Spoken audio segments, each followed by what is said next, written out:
On vous connaît en tant qu'auteur très prolifique au Québec. Vous avez écrit notamment un excellent livre sur le harcèlement moral. Vous allez nous présenter aussi des conférences sur l'autorité, le suicide dans l'entreprise, le harcèlement d'entreprise, les risques psychosociaux du harcèlement. Vous avez écrit en 2010, je crois, à mon sens, le meilleur livre sur le harcèlement dans la famille, au niveau institutionnel et dans l'entreprise. Premièrement, dites-nous quand et comment vous êtes venu à vous questionner sur l'éducation sexuelle des enfants. Alors, ce qui s'est passé, pour la petite histoire, c'est qu'il y a quelques mois, fin octobre, donc 2016, une collègue psy m'envoie une vidéo d'une dame qui s'appelle Marion Sigaud, qui parle donc de ses droits sexuels. Et cette dame alerte depuis plusieurs années, apparemment, donc moi je n'avais pas encore eu connaissance. Et donc en octobre, je reçois cette vidéo. Alors il faut savoir que donc Marion Sigaud, c'est une historienne très très controversée en France, en tout cas par voilà, les courants, on va dire, normatifs, et bien pensants, qui donc est catalogué, on va dire, dans les mouvances extrême droite, etc. Mais je crois important, en tout cas, moi ma posture, c'est d'entendre ce que les gens ont à dire avant de les classifier, de les stigmatiser. Et de toute façon, je ne stigmatise personne pour des opinions qui ne me conviennent pas, tant que ces opinions, évidemment, ne sont pas des appels au meurtre, voilà, ou à la pédophilie précisément. Donc voilà, donc je crois qu'en démocratie, on doit pouvoir s'entendre dans nos différences de pensée. Bon bref, ça c'est petit aparté, mais ça me vaut énormément d'attaques, puisque évidemment moi-même maintenant je suis classée extrême droite, catho-intégriste, etc. Tout simplement pour avoir eu l'honnêteté et la rigueur de raconter la, on va dire la maternité, pas la maternité de cette découverte, qui donc pour moi est passée par cette vidéo de Marion Sigaud. Et donc, l'ami me dit, psychologue me dit, écoute, tu pourrais pas te renseigner un peu, etc. Et puis, je lui dis, bon, je vais regarder, parce que quand même, c'est un peu affolant, c'est un peu effrayant ce qu'elle dit. Et au final, je tombe d'abord sur Hoaxbuster, je pense que vous connaissez aussi au Québec, qui est voilà, dénonce les canulars, et je vois que c'est classé canular. Et donc, à partir de Dogsbuster, je vais quand même regarder les textes, ce qu'ils n'ont pas manifestement fait, avant de dire que c'était un canular, pour m'apercevoir qu'il y avait une montagne de textes extrêmement préoccupants, dont les gens ne sont pas informés et qui s'infiltrent dans les pays au travers d'une infiltration idéologique sur des différents supports, à travers les organes euh, des décideurs, des gouvernements. Et les gens ne sont pas au courant, et ces textes sont extrêmement préoccupants pour la question de la protection de l'enfance et la question euh, de la lutte contre la pédocriminalité, tout simplement, qui ne sont jamais évoqués dans ces textes de droit sexuel, ni le concept de mineur sexuel, ni la question de la lutte contre la pédocriminalité. Alors, en fait, je prends un exemple, cette Déclaration internationale des droits sexuels qui s'amalgame de façon, encore une fois, frauduleuse aux droits de l'homme, passe par donc le planning familial international et ensuite par les plannings familiaux dans les pays. Et donc j'ai une collègue psychologue qui fait de la politique et qui a reçu par exemple donc ces demandes, ces exigences du planning familial qui est payé par les impôts des Français concernant l'éducation à la sexualité, alors que ça n'a jamais été quelque chose qui a été débattu par des experts dans notre pays ou dont les Français ont été informés en tant que citoyens, en tant que parents. Donc ces lobbies sont extrêmement problématiques. Et voilà, moi j'ai analysé dans le détail ces textes pour faire mon livre. Et puis après, bon, j'ai fait une petite vidéo de présentation. Je pensais qu'il y aurait mon lectorat habituel, c'est-à-dire des gens voilà, qui s'intéressent au processus totalitaire, peut-être 300 personnes qui regarderaient la vidéo. J'ai fait une petite présentation de mon livre. Et, euh, et ensuite, donc cette vidéo a été extrêmement virale sur Facebook. Elle a été vue 150 000 fois, je crois, environ en une semaine. Et elle est partie au même moment, sans que je le sache, que le grand plan santé sexuelle 2017-2030 en France, qui inclut cette question de l'éducation sexuelle des enfants. Voilà. Et ensuite, j'ai fait une seconde vidéo donc pour expliquer un des autres textes un peu fondateurs, comme ça, au niveau international, les standards d'éducation sexuelle en Europe, qui font de l'Europe une sorte de laboratoire. Dans votre plus récent livre, vous mentionnez les dangers des droits sexuels en affirmant que ces derniers portent le risque de retour au chaos et à la barbarie. Vous insistez aussi beaucoup sur les glissements de langage, qui selon vous serait la caractéristique, la marque de la paranoïa. Expliquez-nous un peu qu'est-ce que vous voulez dire. Alors, il y a aussi derrière tout ça la question d'un projet de société, autour de quoi s'organise la société, la civilisation. Est-ce elle s'organise autour d'interdits civilisateurs, comme l'interdit du meurtre, de l'inceste? Est-ce qu'elle prône des hautes valeurs morales et des valeurs spirituelles? Ou au contraire, est-ce qu'elle est promotrice d'une idéologie du plaisir sans entrave et de la jouissance sans entrave, qui est évidemment le projet pervers? On le voit très clairement dans la Déclaration des droits sexuels. Hein, je vous cite: le plaisir étant un aspect intrinsèque de la sexualité, le droit de rechercher, d'exprimer, de déterminer quand en faire l'expérience ne doit être nié à personne. Donc on est ici en fait dans une confusion du besoin et du droit. D'ailleurs, il est question dans ces textes de satisfaire les droits sexuels, ça veut dire satisfaire les besoins sexuels, il y a encore un glissement de langage. Alors, depuis la nuit des temps, on sait bien que l'être humain, s'il est dans ce projet de jouissance sans entrave, c'est-à-dire d'asservissement à ses pulsions et à ses passions, sera bien incapable de développer une conscience politique, de développer des œuvres de civilisation et de chercher, en tout cas, d'être en recherche de, de, de sa liberté. Qu'est-ce que le droit?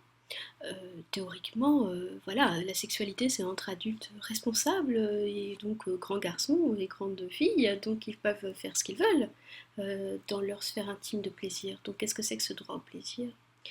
Et comment est-ce qu'on peut d'ailleurs euh, euh, imposer le plaisir? Je veux dire, c'est quelque chose qui vient euh, euh, d'ailleurs pas seulement dans une conception mécanique telle qu'elle est enseignée en disant que la jouissance est politique, hein, parce que j'ai lu des textes comme ça très féministes, la jouissance est une affaire politique et que l'émancipation de la femme passera par son plaisir sexuel. Si l'émancipation de la femme passe par la jouissance vaginale et clitoridienne, ça veut dire que la femme est réduite à cet endroit-là.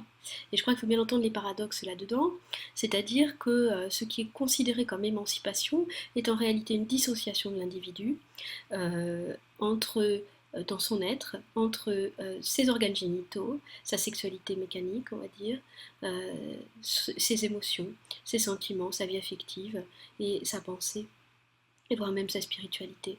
Et je crois qu'il faut aussi poser enfin la question de qu'est-ce que c'est que la sexualité. Pour moi, ces textes sont une atteinte à l'innocence de l'enfant, donc c'est très très grave du point de vue humanité, et sont une atteinte à la sexualité. Parce que quand je lis ces textes, et tous les textes et leurs dérivés, sur ce que c'est que la sexualité, je me dis qu'on enseigne tout. euh, euh, donc on enseignerait tout ce qui est mécanique et de l'ordre de 10 000 postures et de positions, etc., de bouchage de trous, c'est-à-dire une sexualité quand même assez réduite à ça, et un plaisir réduit à une conception assez mécaniste. Instrumentalisé. Hein, d'ailleurs, on enseigne bien les relations de type transactionnel dans les standards, c'est-à-dire à partir de 15 ans, si mes souvenirs sont bons, on va enseigner les relations de type transactionnel, c'est-à-dire la sexualité en échange d'argent. En espagnol, c'est relaciones comerciales, hein, relations commerciales. Donc, je crois que pour qui a été amoureux, la sexualité qui est présentée là est tout sauf facteur d'émancipation, mais facteur d'asservissement. Parce que quand on sait, et ce qu'on peut souhaiter à chaque adolescent qui fait son initiation sexuelle dans sa première relation sexuelle, qui est de l'ordre initiatique, bien sûr, c'est d'être amoureux. Non pas parce que mais parce que ça présente en fait une dimension du mystère est quelque chose des émois qui vont être beaucoup plus fondamental, beaucoup plus créateur de plaisir dans une globalité de l'être que d'une sexualité proprement mécanique autour de comment est-ce qu'on fait, on fait exciter un clitoris. Et c'est bien dans cette rencontre d'amour, d'ailleurs c'est dans le terme sexualité, sécaré veut dire couper les deux sexes, je reviens à l'origine de l'étymologie, et de ce qu'ont dit d'ailleurs Platon, les deux sexes ont été coupés à l'origine, et ils vont se rejoindre dans la sexualité, au-delà justement de cette altérité fondamentale, au travers de la question de l'amour qui va leur permettre justement d'aller au septième ciel et non pas de prendre son pied. Je crois qu'il faut entendre les expressions. Prendre son pied, tirer un coup, sont des expressions guerrières, qui à mon avis ne valorisent pas du tout le féminin. Tandis qu'honorer la femme et aller au septième ciel ensemble, on est vraiment dans d'autres dimensions. Et c'est très étrange que ces textes ne parlent jamais, pratiquement jamais, de sentiments, de vie affective, de caractère précieux, de la pudeur, le caractère précieux de ce mystère, précisément, qui donne accès, pour ceux qui le connaissent et pour ceux qui savent, justement, qui ont eu cette initiation dans l'amour, à ce que les philosophes appellent le sentiment du sublime, et qui est précisément un aperçu de la dimension de l'infini. Et je crois que là, on a une vraie question, c'est pour ça, une vraie question spirituelle, presque, même pas presque, fondamentalement spirituelle, qui est est-ce que l'humain est tout puissant, autocréateur et s'auto-engendre, détermine son sexe, fait fi de toutes les lois de la nature, pour devenir un être complètement coupé de la nature et qui s'autodétermine à tous les étages, donc en fait se prend pour Dieu, ou est-ce que l'humain revient à un étage un peu plus humble, en sachant très bien, encore autre question philosophique, qu'il est un produit de la nature et de la culture, c'est-à-dire qu'il ne peut pas être un être de culture s'il renie sa nature. Et il ne peut pas être un être complètement de nature non plus. Donc le tout nature, nous ne sommes pas des êtres de culture, n'est pas juste, mais le tout culture qui nie la nature et dit que maintenant on peut nier son sexe biologique, nier ses racines et nier justement ses déterminants naturels, me paraît extrêmement dangereux.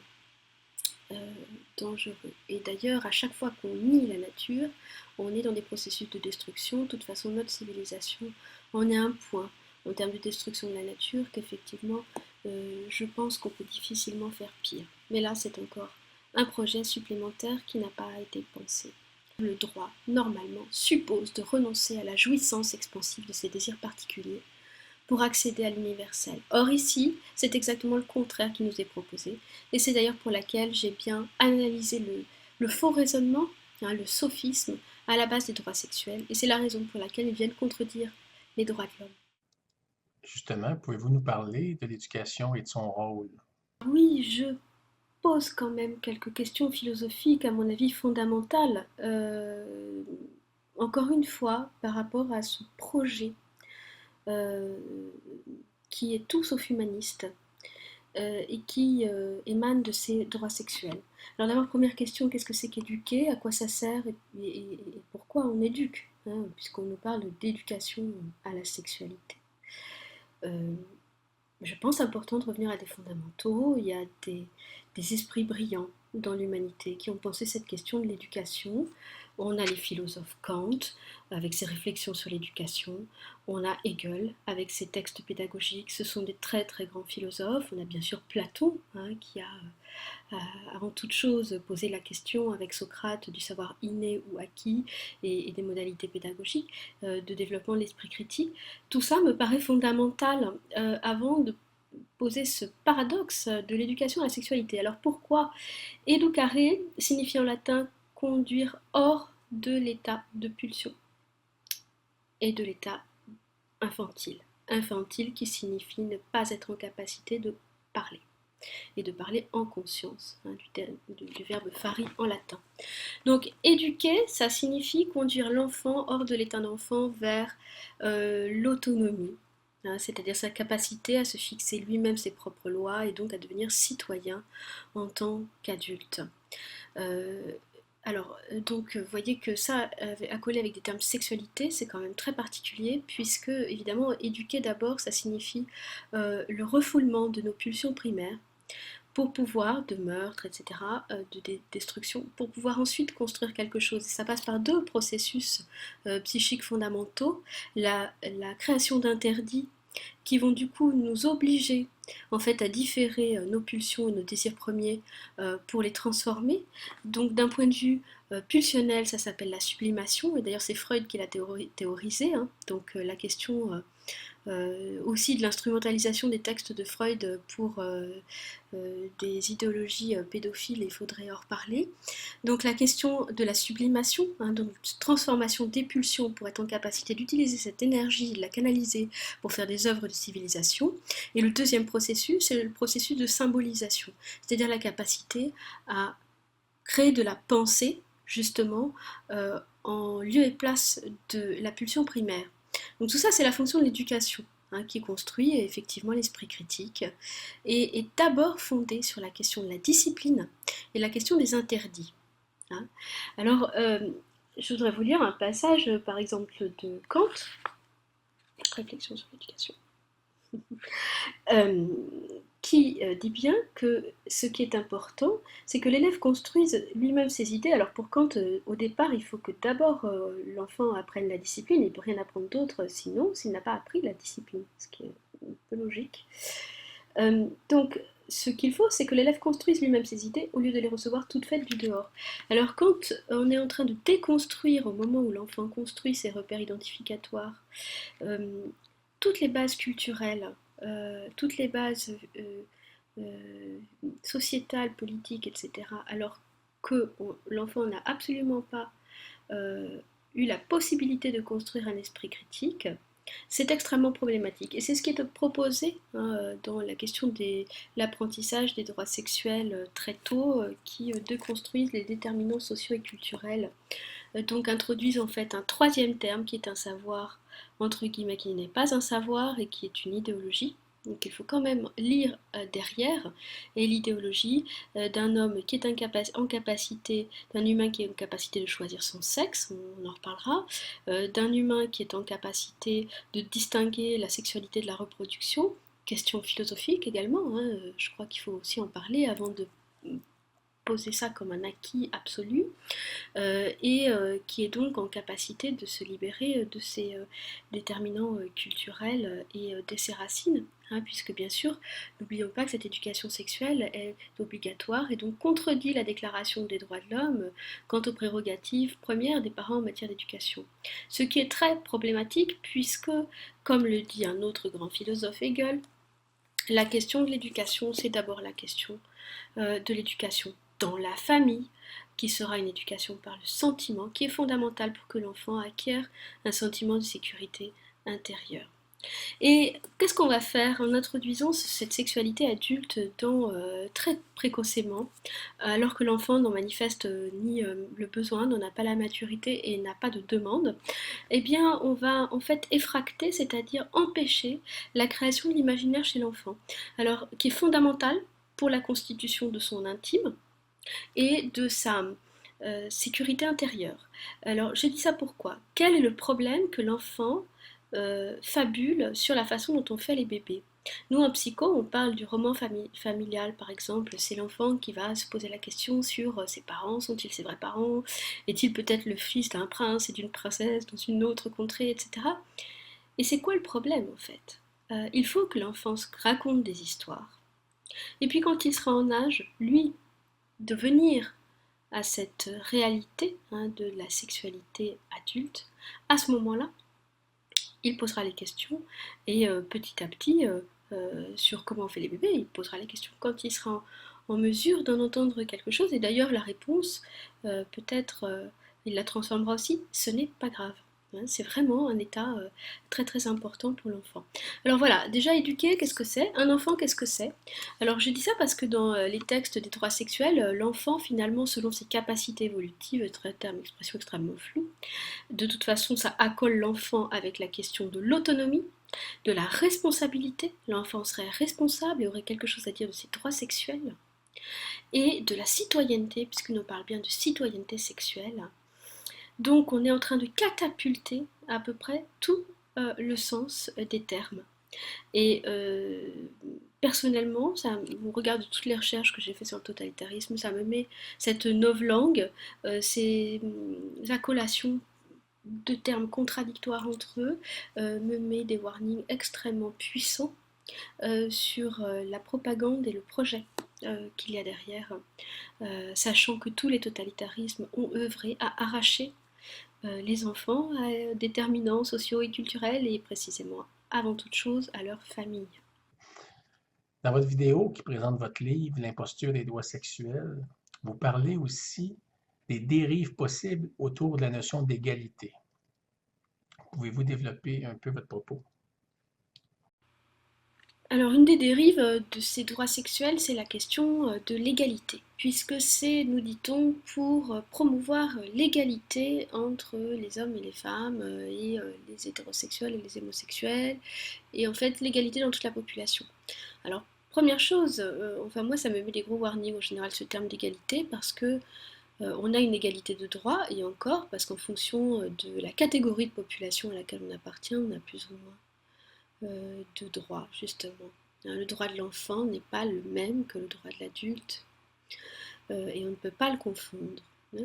Donc je crois qu'il y a dans ce concept d'égalité quelque chose souvent de très totalitaire, surtout quand ça émane de ceux qui ont la passion du pouvoir, et je crois que les gens devraient vraiment se méfier de ceux qui ont la passion du pouvoir. Platon disait qu'il faudrait que soient au pouvoir des philosophes, mais que les philosophes n'ont pas du tout envie d'être au pouvoir parce qu'ils sont sages. Donc ils n'ont pas la passion du pouvoir. Hein. Mais ceux qui ont la passion du pouvoir, il faut vraiment se méfier. Donc quand des textes émanent d'en haut comme ça, de façon si antidémocratique, effectivement, sans consulter les peuples et au mépris de... et en disant même hein, qu'ils prétendent s'imposer aux États, c'est assez problématique. Bon, donc la question de l'égalité, il y a une confusion entre l'égalité de droit donc, et l'égalité de fait, qui est présente dans ces textes, hein, puisqu'encore une fois, on ne discrimine plus par l'âge, on ne discrimine plus par le sexe, on ne discrimine plus voilà, par plein d'autres facteurs. Donc on est sur une égalité qui est en réalité confusionnante et qui rejoint la définition du harcèlement qui est bien de harceler, c'est-à-dire d'égaliser un champ. Il rejoint aussi la Gleichschaltung des années 30, l'égalisation du peuple. Donc couper un peu toutes les têtes qui dépassent et effectivement harmoniser tout ça, entre guillemets, dans un projet plus totalitaire. Voilà, donc je suis préoccupée par la question de l'idéologie. L'idéologie, c'est la croyance qui se transforme en certitude et qu'on impose au genre, qui est une théorie anthropologique. Alors une théorie, je vais prendre la définition du dictionnaire. On enseigne un truc qui n'est pas une théorie. Alors c'est quoi? Parce qu'on enseigne bien les identités de genre. À 4 ans, en tout cas selon les standards, c'est prévu. Hein, donc identidad de género en espagnol et en français identité sexuelle bien sûr parce que la question du genre a tellement fait polémique qu'on nous l'introduit un peu différemment. Mais donc à partir du moment où on enseigne les stéréotypes de genre et les identités de genre, on est bien en train d'enseigner un système d'hypothèses ou une connaissance spéculative. Ça c'est la définition du Larousse. Donc si c'est pas une théorie, à ce moment-là c'est une pratique qu'on enseigne. C'est quoi donc ce sont des absurdités, hein, des espèces de capsules comme ça dans lesquelles on nous enferme en nous disant il n'y a pas de théorie du genre. Mais bien sûr que si, il y a une théorie. Après la question c'est a-t-elle été validée? Quelle est sa validité? Et surtout, au-delà de ça, pourquoi aller embêter des enfants si jeunes avec cette question-là, alors qu'il est si simple de leur apprendre par imitation ce que c'est que le respect, de travailler à avoir une société moins violente, et de les laisser surtout tranquilles et se développer à leur rythme, hein, en nous prenant comme modèle. Je crois qu'à un moment donné, il faut remettre les choses à leur place. On a des adultes qui vont mal, une société qui va très mal, qui est extrêmement violente, et on vient en plus intruser toute la vie infantile pour leur dire qu'il ne faut pas qu'ils fassent ce que nous on fait. Je sais pas, ça me fait vraiment penser à la posture paranoïaque qui va dire à l'enfant c'est pour ton bien que j'ai fait ça, et et je viens te dire ce que tu dois faire et c'est pour ton bien, mais d'abord travaillons. Commençons par nous. Hmm. Commençons par nous, quels sont les modèles, voilà. Alors on veut pas qu'ils aillent dans la pornographie, bah, arrêtons d'en montrer partout. Travaillons ça. Et, on veut pas, et en même temps, on nous dit que cet enseignement, c'est pour lutter contre la pornographie. Alors que vient faire l'enseignement de la pornographie dans les standards à partir de 15 ans? Question. Il faut bien comprendre aussi qu'à partir du moment où l'on nomme, on fait exister. À partir du moment où l'on nomme, pour l'enfant, on fait exister. Et c'est cela qui est traumatique. Il n'y a pas, en plus, au-delà des discours aussi très manipulateurs qui nous disent que on va dire à 30 enfants en public, on va leur parler de la masturbation pour leur dire que c'est intime. Alors pourquoi on en parle à 30 personnes en public? Est-ce qu'on fait ça, nous, dans les dîners de famille? Est-ce qu'on fait ça dans une conférence publique? Enfin, c'est du délire, là. On est en plein délire. Voilà, donc cette question de l'égalité, pour moi, est extrêmement problématique. Et je ne suis pas sûre qu'une société doive s'enraciner sur ce concept d'égalité dont on voit tout de suite les dérives émerger, dérives qui sont en réalité le rejet de la différence. Et alors pour ces personnes qui disent lutter contre les persécutions, je trouve vraiment étonnant les réactions que nous subissons, que moi je subis en tout cas suite à mes questionnements, que nous subissons nous, le collectif de professionnels que nous avons de santé mentale, depuis que nous avons évoqué la question des dangers pour le psychisme de l'enfant. Nous subissons une police de la pensée extrêmement violente et agressive dans les mails qu'on reçoit, dans les insultes qu'on reçoit, qui m'interpelle vraiment sur la tolérance justement présente et la question évidemment des procédés totalitaires. Cela ne me fait que confirmer en réalité l'existence de ces processus totalitaires.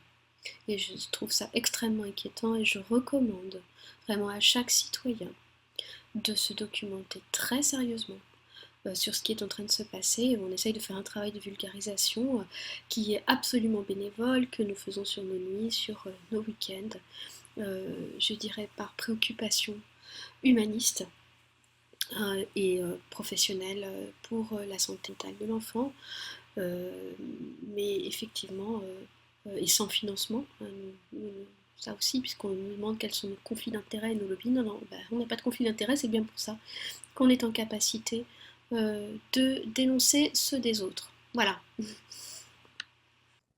Quels sont les liens entre le harcèlement, le totalitarisme et les droits sexuels? Alors, cette histoire de droit sexuel, pour moi, c'est le projet pervers qui aide à l'avènement du projet totalitaire. J'ai toujours, dans mes travaux, montré comment la perversion était l'adjuvante de la paranoïa dans le totalitarisme. Paranoïa qui utilise le harcèlement, mais qui utilise aussi la perversion pour parvenir à ses fins.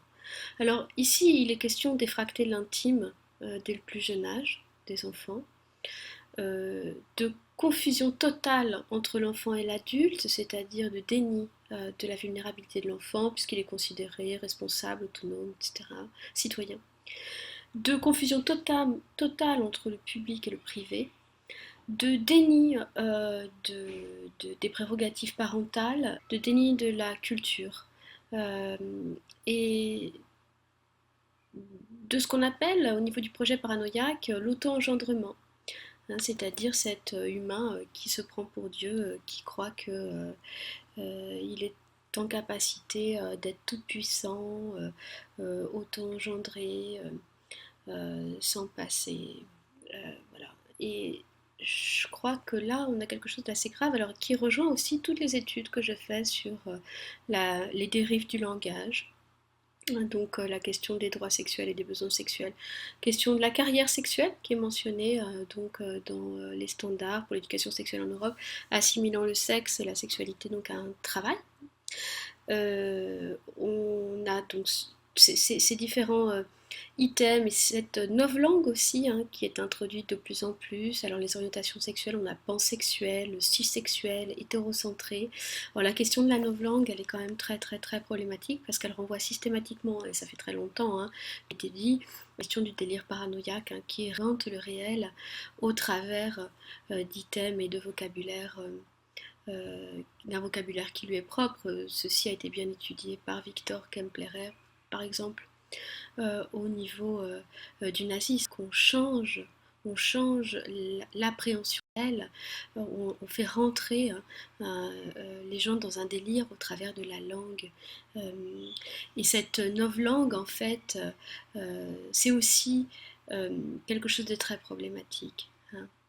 Goebbels disait on va travailler la langue de telle façon à ce qu'elle ne puisse plus exprimer que nos idées. Et là, j'ai un peu l'impression qu'on atterrit à cet endroit. Voilà. Donc, je trouve ça extrêmement problématique. Et donc, voilà les liens et voilà pourquoi le sous-titre est la loi du pédophile au service du totalitarisme mondial. Et je crois que, on va dire que j'exagère, mais je crois que malheureusement, dans quelques années, on dira que j'ai raison. Parlez-nous un peu du collectif de professionnels dont vous faites partie en France. Ce collectif est constitué donc, de professionnels de l'enfance, de la santé mentale de l'enfance, de la santé mentale liée au traumatisme sexuel infantile, etc.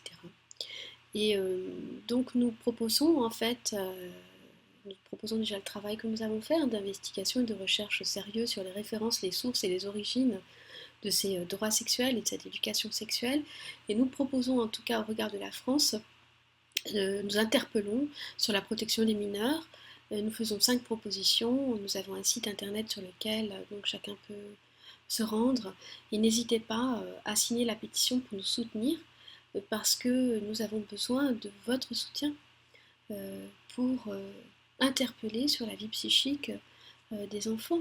Il est quand même très étonnant que toute cette histoire de droits sexuels et d'éducation sexuelle ne prenne pas la vie psychique des enfants en compte et soit seulement le fruit de projections adultes, de sexologie adulte sur une éventuelle curiosité sexuelle des enfants. Voilà. Et puis ensuite, on peut quand même aussi se poser la question, parce qu'on nous sort des arguments comme ça empêche les grossesses précoces, voilà, c'est bien parce qu'il y a des enfants, ils ont déjà une sexualité à l'âge de 10 ans, etc. Alors, au-delà de la validité de ces arguments sur lesquels justement nous sommes en train de travailler, et c'est pas si certain que ces arguments soient si valides que cela, il y a aussi la question de l'exception qui se prend pour la règle. Et il n'y a pas de mal à être une exception, il n'y a pas de mal à être une règle. Mais à un moment donné, alors pour des exceptions, on va traumatiser, on va prendre le risque de traumatiser le plus grand nombre d'enfants qui soit.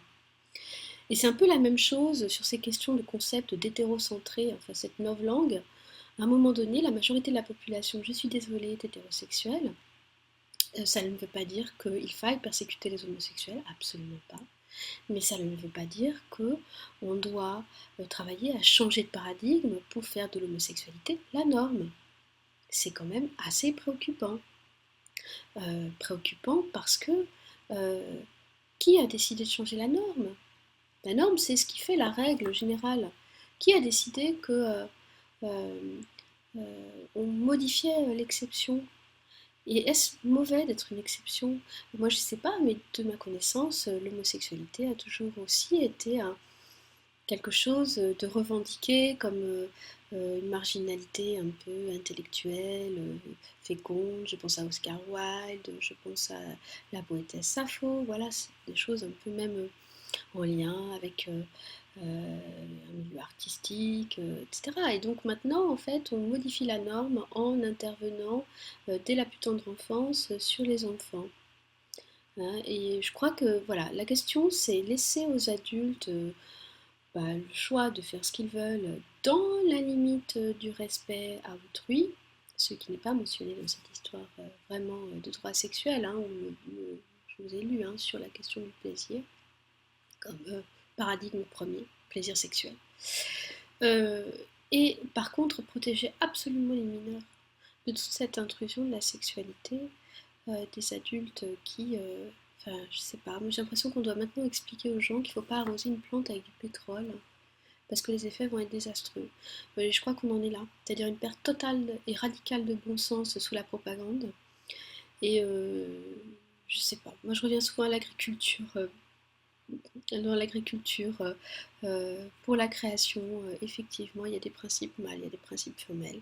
Un arbre sans racines n'a pas ne vit pas en fait. Euh, et je crois que voilà, et on ne va pas demander à un petit arbre de produire autant quand il est tout naissant qu'un arbre adulte. Et on ne va pas l'embêter avec la question de la, la production de ces fruits ou la reproduction ou voilà, ça me paraît un peu délirant tout ça. Voilà. J'imagine vos détracteurs affirmer que vous êtes probablement un groupe de catholiques d'extrême droite et vous vous opposez aux nouvelles réformes par principe ou idéologie. Dites-nous en quoi votre position diffère de celle des catholiques qui, on peut le comprendre, s'opposent au fait d'enseigner la sexualité dans les écoles. Ben en fait, je ne sais pas exactement quelles sont les revendications des catholiques de droite intégristes, mais je suis quand même surprise euh, de la suspicion créée sur les religions. Alors je ne parle pas des fanatiques bien sûr, hein, mais en tout cas des cathos, des musulmans, etc. Religion qui me semble revendique des valeurs morales. Alors évidemment, le droit à la vie, etc. La problématique, c'est que des fois, ces valeurs morales rentrent en contradiction, on va dire, avec d'autres valeurs morales. Donc là, il y a toujours la question de la morale comme idée et de la réalisation dans une éthique dans le réel. Et donc c'est là où on a des conflits éthiques qu'il faut réussir à résoudre. On le voit très bien sur les questions de l'euthanasie, questions de l'avortement, etc. Mais je ne comprends pas ces presque ces procès d'intention qui sont d'emblée faits maintenant aux religions qui enfin, je veux dire, tout le monde a le droit d'exister dans la société, avec des racines, avec des cultures différentes, avec des religions différentes ou pas de religion, enfin une histoire familiale.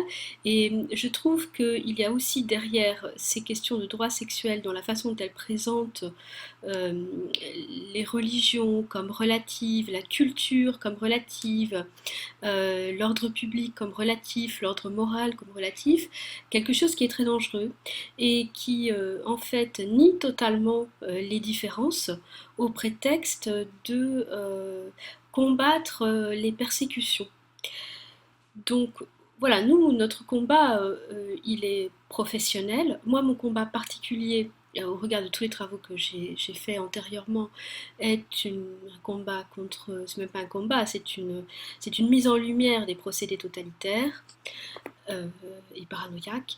Maintenant, au niveau du comité de professionnels que nous avons créé de santé mentale de, de l'enfance et du trauma en France, c'est un comité de professionnels qui parle tout simplement de la question des dangers pour l'enfant, d'introduire la question de la sexualité adulte dans des programmes éducatifs. Et qu'on ne nous raconte pas qu'on prend en compte le sexuel infantile. Je prends un exemple dans les standards pour l'éducation sexuelle en Europe que j'ai lu en 3 langues, en espagnol, il est bien fait mention à 6 ans, des relaciones sexuales con penetración, avec pénétration. Alors en français, c'est juste marqué relation sexuelle. On est bien en train de parler de la sexualité adulte à des enfants. Donc ces textes sont très dangereux et leur intrusion dans les idéologiques dans les pays est très dangereuse aussi. Donc nous, notre posture est professionnelle, mais bon, j'imagine que les religions ont une posture morale. Je rappelle que s'il n'y a pas la morale, c'est immoral. Donc quel type de société on veut? Ça ne veut pas dire qu'il faut respecter une loi morale sans prendre en compte justement, encore une fois, ces applications éthiques dans le concret de notre réalité de matière, hein, qui fait que des fois il y a des conflits moraux, effectivement, qu'il faut réussir à résoudre.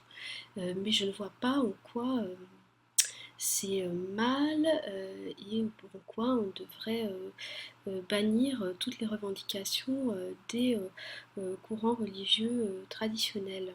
Voilà, donc ceci est ma réponse et je pense qu'il faut vraiment réfléchir à la question de cet homme nouveau qu'on veut nous présenter en faisant fi de l'histoire, en faisant fi des courants religieux différents en faisant fi des histoires familiales, des histoires politiques, des affinités politiques, et justement de nos diversités culturelles et de nos différences profondes.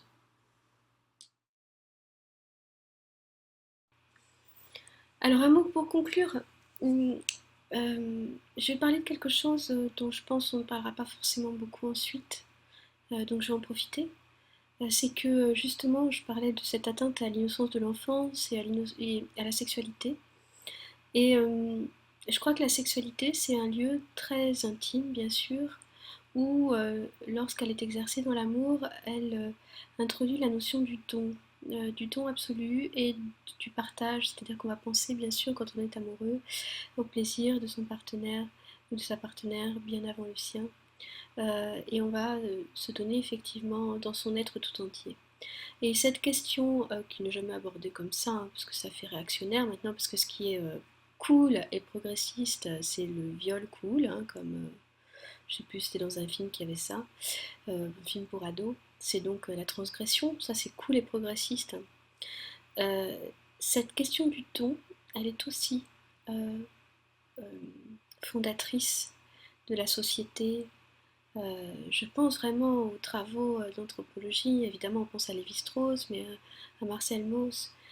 Et je crois que là on est en train de nous saborder complètement cette dimension dans cet enseignement, précisément, là je parle aux adolescents, hein, je parle évidemment pas des interdits fondamentaux de faire cet enseignement aux enfants, mais et aussi, si je parle vraiment de cette dimension, ce côté du...